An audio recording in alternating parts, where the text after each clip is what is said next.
உம்முடைய அன்புக்காய் ஸ்தோத்திரம். உம்முடைய அன்புக்காய் ஸ்தோத்திரம். ஹல்லேலூயா ஹல்லேலூயா ஹல்லேலூயா ஹல்லேலூயா ஹல்லேலூயா. கரம் தட்டி ஆண்டவரை ஆராதிங்க. அவருடைய அன்பை நினைத்தவரை ஆராதிங்க. அவருடைய மேலான அன்பு. ஆமென் ஆமென். உமக்கு ஆராதனை ஆண்டவரே, உமக்கு ஆராதனை அப்பா. எப்படி நான் பாடுவேன், என்ன சொல்லி நான் துதிப்பேன். உம்மை எப்படி நான் பாடுவேன், என்ன சொல்லி நான் துதிப்பேன். உம்மை எப்படி நான் பாடுவேன், என்ன சொல்லி நான் துதிப்பேன். ரத்தம் சிந்தி மீட்டவரே, இரக்கம் நிறைந்தவரே. ரத்தம் சிந்தி மீட்டவரே, இரக்கம் நிறைந்தவரே. ஐயா இரக்கம் நிறைந்தவரே, ஐயா இரக்கம் நிறைந்தவரே.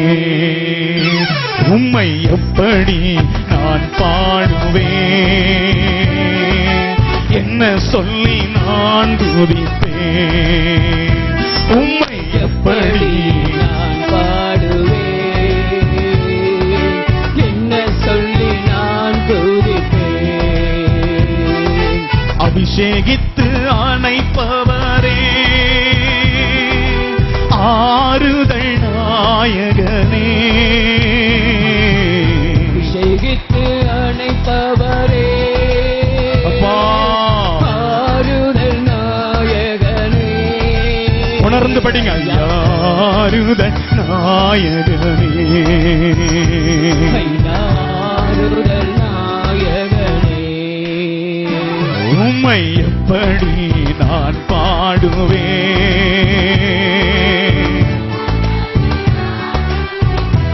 ஆமென். உம்மை எப்படி நான் பாடுவேன், என்ன சொல்லி நான்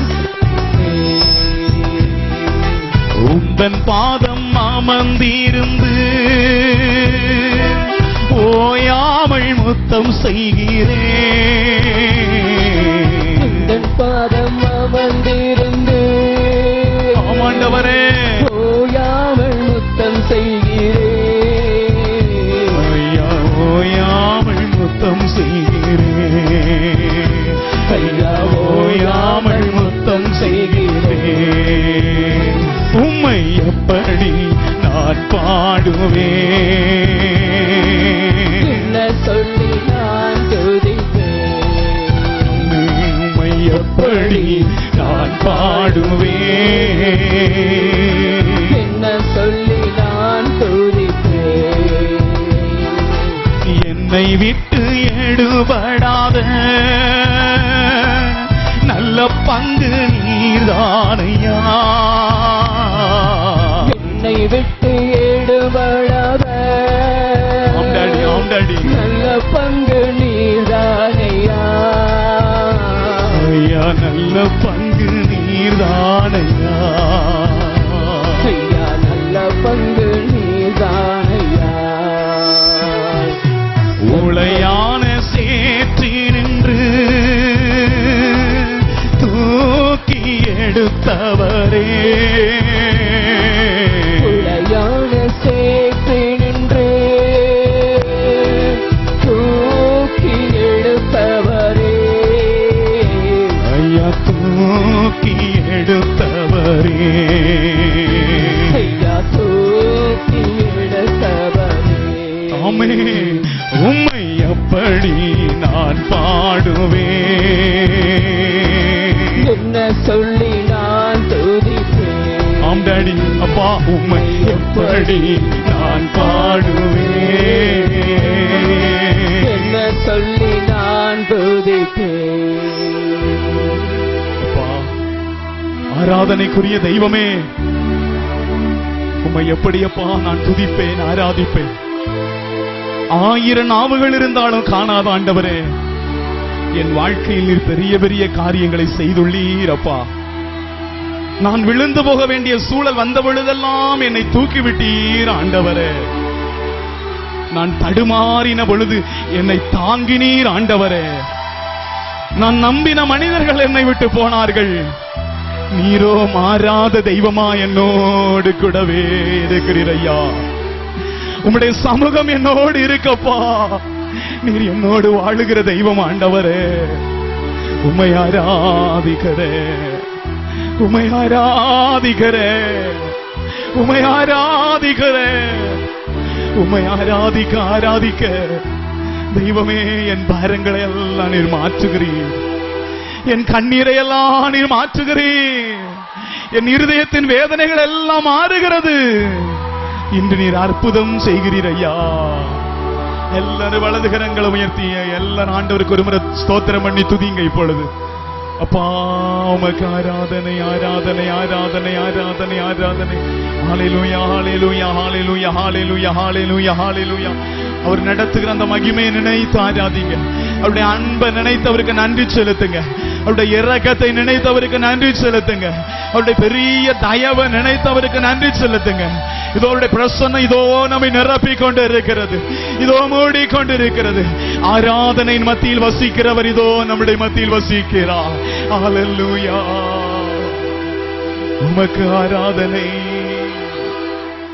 உமக்கு ஆராதனை ஆண்டவரே, என் நேசரே. ஹல்லேலூயா. ஆண்டவர் பெரியவர், விசுவாசிக்கிறீங்களா? ஹல்லேலூயா. பிரியமான தேவ மக்களே, நம் ஆண்டவரை ஆராதிச்சு துதிச்சு அவரை பாடி அவரை மகிமைப்படுத்தி அவரை கனம் பண்ணி கொண்டிருக்கிற பொழுது உண்மையிலேயே இந்த இடத்துல ஒரு தெய்வீக தேவனுடைய ஒரு பிரசன்னம் அப்படியே நிரம்பி இருக்கிறதை பார்க்க முடிந்தது. பேதுருவையும் யாக்கோபையும் யோவானையும் ஆண்டவர் கூட்டிக்கிட்டு ஜோமண்ண போவன் கூட்டிட்டு போயிட்டார் தாபோர் மலையில. அங்க போய் ஜோம் பண்ணும் போது பேதுருவும் யோவானையும் யாக்கோபும் தூங்கிட்டாங்க. திடீர்னு முழித்து பார்க்கிறாங்க, அந்த இடத்துல ஒரு விசேஷமான ஒரு பனி வெக்க ஒரு வித்தியாசத்தை அந்த இடத்துல அவர் பார்த்தாங்க. ஆகவே திடீர்னு கண் விழிச்சு பார்க்காங்க, அந்த இடத்துல ஒரு மகிமை இறங்கி இருப்பதை பார்த்தார்கள். இயேசுனுடைய வலது பக்கத்துல எலியாவும் இடது பக்கத்துல மாறி 2 பேர் நிற்காங்க பக்கத்துல. அந்த இடத்துல ஒரு மேக மூட்டம் இறங்கி இருக்கு.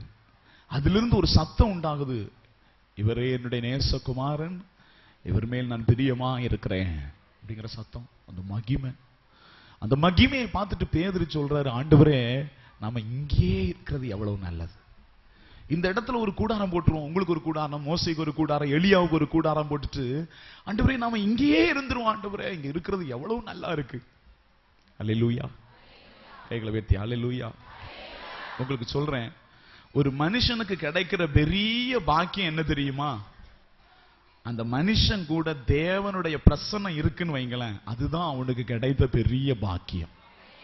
எத்தனை பேர் விசுவாசிக்கிறீங்க? யார் கூட தேவனுடைய பிரசன்னம் இருக்குதோ அவர்கள் பாக்கியவான்கள். யோசுவா ஆகமத்தை எடுங்க. யோசுவாவுக்கு ஆண்டவர் இந்த வார்த்தையை சொல்றார். 1வது அதிகாரம் 5வது வசனத்தை வாசிங்க. எல்லாரும் எடுங்க வேத பகுதியை. யோசுவா ஆகமம் 1வது அதிகாரம் 5 மற்றும் 9 ஆகிய வசனங்களை வாசிங்க.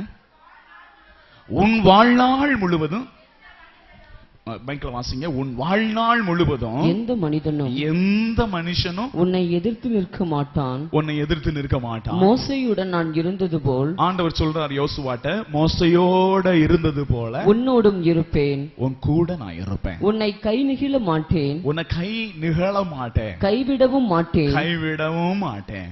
9வது வசனத்தை வாசிங்க. நான் உனக்கு கட்டளையிடவில்லையா? வீறுகள் வீறுகள் துணிந்து நில், துணிந்து நில், அஞ்சாதே, அஞ்சாதே, கவலைப்படாதே, கவலைப்படாதே. ஏனெனில் உன் கடவுளும் ஆண்டவருமான நான், ஆண்டவர் சொல்றார் பாருங்க, உன் கடவுளும் ஆண்டவருமாகிய நான், நீ செல்லும் இடமெல்லாம் உன்னோடு இருப்பேன். கரங்களை உயர்த்தி அல்லேலூயா சொல்லுங்களேன். யோசுவாட்ட ஆண்டவர் சொல்றாரு, உன் கூட இருப்பேன் அப்படின்னா அவருடைய பிரசன்னம் கூட இருக்கு, அதான அர்த்தம். உன் கூட என் பிரசன்னம் இருக்கும். ஆமே.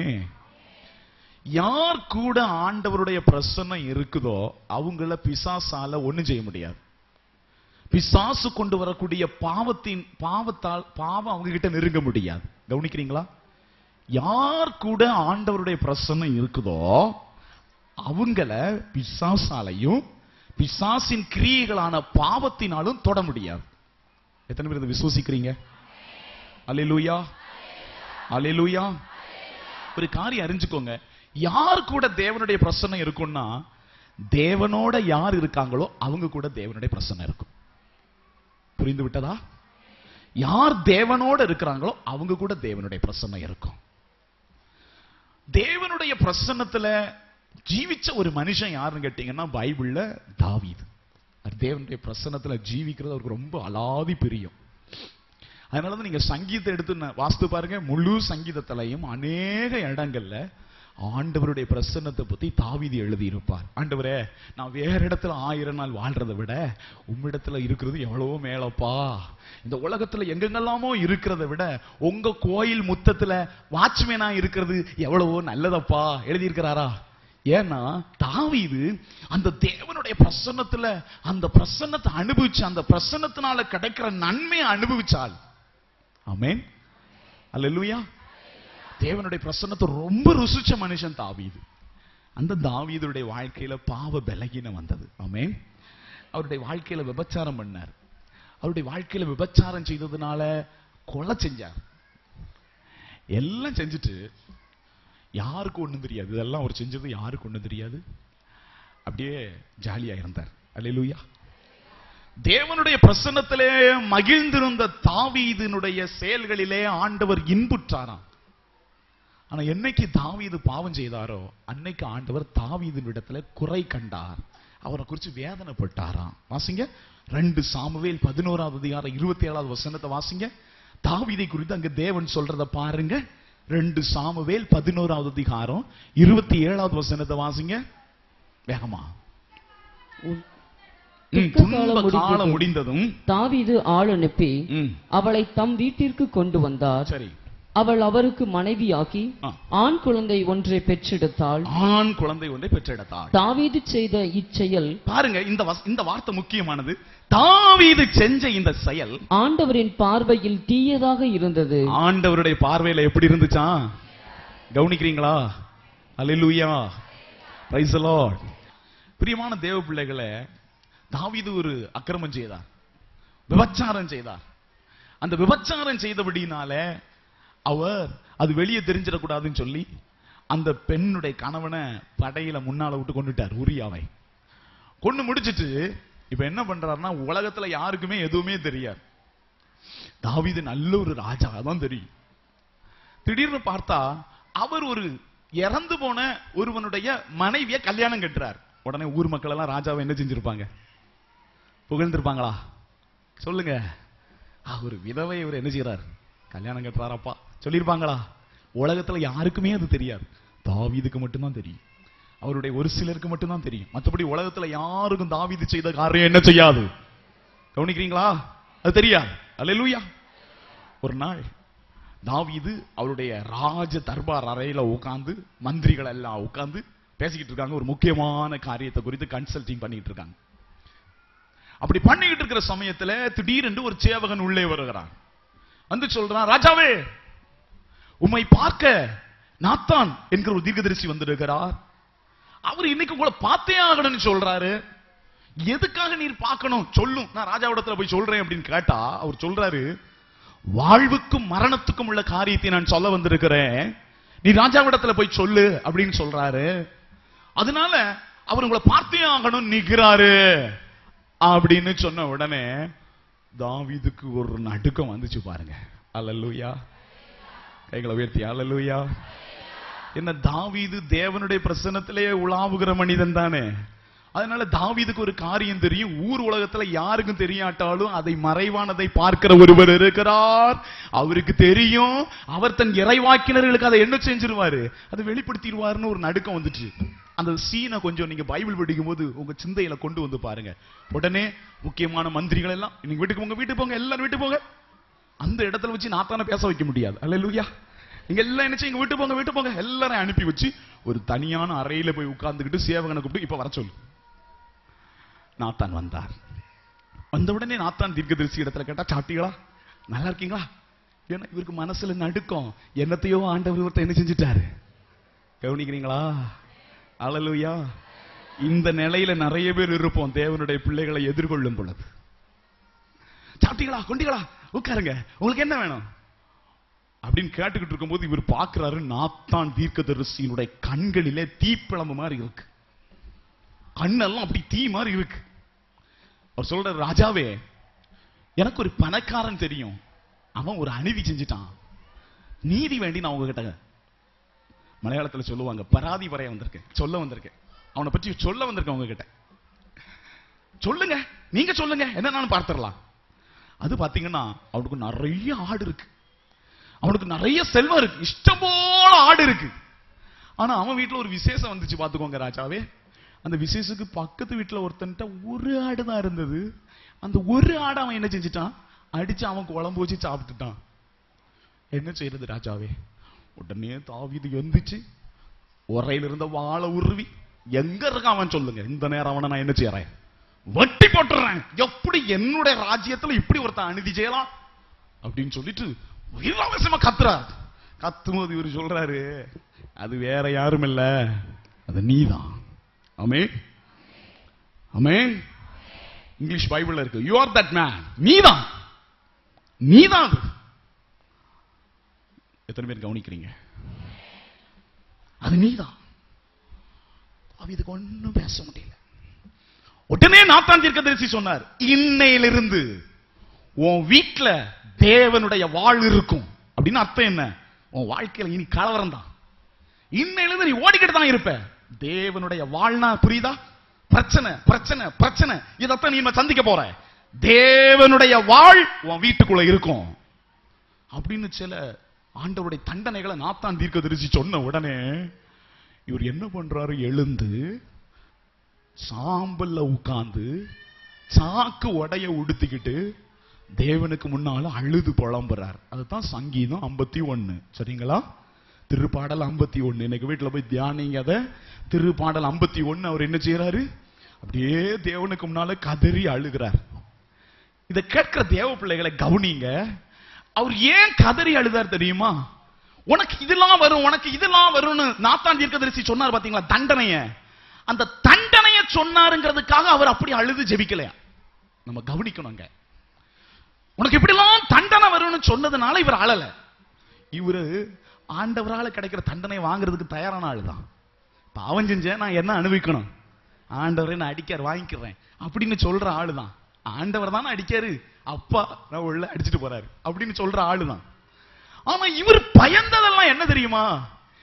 இனி தேவன் என்னோட கூட இருக்க மாட்டாரே, அவருடைய பிரசன்னம் என்ன விட்டு போயிருமே.